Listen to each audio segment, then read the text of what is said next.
ایک دفعہ حضرت علی رضی اللہ تعالیٰ عنہ میدان جنگ میں دشمن سے لڑ رہے تھے۔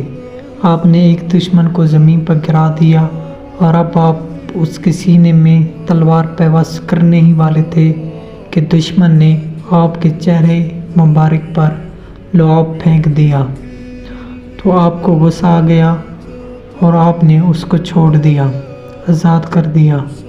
تو اس دشمن نے آپ رضی اللہ تعالیٰ عنہ سے پوچھا کہ آپ نے مجھے آزاد کیوں کیا؟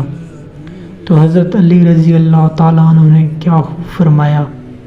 حضرت علی رضی اللہ تعالیٰ عنہ نے فرمایا کہ میں اللہ کی رضا کے لیے تم سے لڑ رہا تھا اور اللہ ہی کی رضا کے لیے تمہیں قتل کرنے والا تھا، لیکن جب تم نے میرے چہرے پر لعاب پھینکا تو مجھے بہت زیادہ غصہ آ گیا، اور اگر اس وقت میں تمہیں قتل کر دیتا تو یہ محض میں اپنے دل کی خوشنودی کے لیے کرتا، جبکہ میں پہلے اللہ کی رضا کے لیے لڑ رہا تھا۔ میں نے تمہیں اسی وجہ سے آزاد کیا ہے کیونکہ میں تمہیں محض اپنے نفس کی خوشنودی کے لیے قتل نہیں کرنا چاہتا تھا۔